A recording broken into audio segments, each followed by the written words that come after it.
प्रिय साधकों, मेरा प्रणाम स्वीकार हो। मैं आपके लिए एक साधना बताना चाहता हूँ, जिससे पिछले जन्म के पाप या इस जन्म के देखे हुए पाप कैसे आप ख़त्म कर सकते हैं। तो पूर्व जन्म के पाप या आप पे अनजाने में आपको ध्यान ना हो, वो पाप आप सुबह शाम ईश्वर का ध्यान करें, पूजन करें और नित्य और निरंतर करें, तो आपके पिछले जन्म के पाप और इस जन्म के जिसको आपको ध्यान ना हो और अनजाने में हो गए हों, वो पाप आपको नित्य नैमित्तिक कर्म करने से अर्थात सुबह शाम ईश्वर का ध्यान पूजन करने से ख़त्म हो जाते हैं। और जो देखे भई पाप हैं, जो इसी जन्म में आपने किए हैं और आपको उनका दंड भी नहीं मिला है, लेकिन ईश्वर को और आत्मा को तो आपकी पता है और आपने उपयोग भी कर लिया। मान लीजिए आपने किसी की चोरी करी और आप हाथ भी नहीं आए और आपने उसका लाभ भी ले लिया, लेकिन परमात्मा को पता है वो पाप है, तो वो कैसे ख़त्म होंगे कि आप दृढ़ प्रतिज्ञा करें कि मैं अब जाने या अनजाने में जानबूझकर कोई पाप ना करूँगा दोबारा। तो आप उसके लिए तप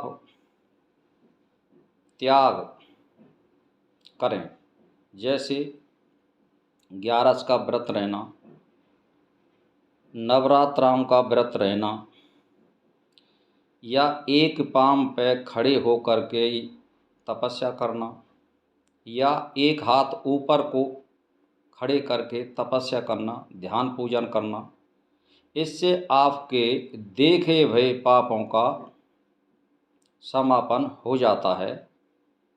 तो आप मेरी बात पर ध्यान दें और ईश्वर के ही सानिध्य में रहें, क्योंकि ईश्वर आपको कोई भी कर्म करिए, चाहे आप जाने में करें या अनजाने में करें, उसको सारी चीज़ों की पता होती है और एक एक चीज़ की आपकी लिस्ट है। अच्छे कर्मों की भी लिस्ट है उस पर। अच्छे कर्मों का आपको वो फल भी देगा और बुरे कर्मों का फल भी वही देगा, लेकिन ईश्वर इसमें कोई दंड नहीं देता है। आपकी आत्मा ही इसमें निर्णय करने में सक्षम है और यही अच्छे और बुरे कर्मों का दंड देती है। ईश्वर का इसमें कोई विधान नहीं है, ये आप पहले से और अच्छी तरह से समझ लो। आत्मा आपके शुभ और अशुभ कर्मों का दंड देने या शुभ फल देने में निर्णायक भूमिका निभाती है। इसमें परमात्मा का कोई हस्तक्षेप नहीं होता। ये आपके शरीर के निकलने के बाद स्वतंत्र हो जाती है और आपने जैसा कर्म किया है वैसा ही पुनर्जन्म आपको ये देगी।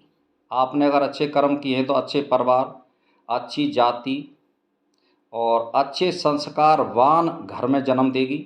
यदि आपने बुरे कर्म किए हैं तो ये ऐसे ही परिवार देखेगी जैसा आपने कर्म किया है। इसीलिए मेरे भक्तों से निवेदन है कि आप परमात्मा की सानिध्य में रहें और परमात्मा का ध्यान पूजन करते रहें, अन्य बातों में ध्यान ना दें।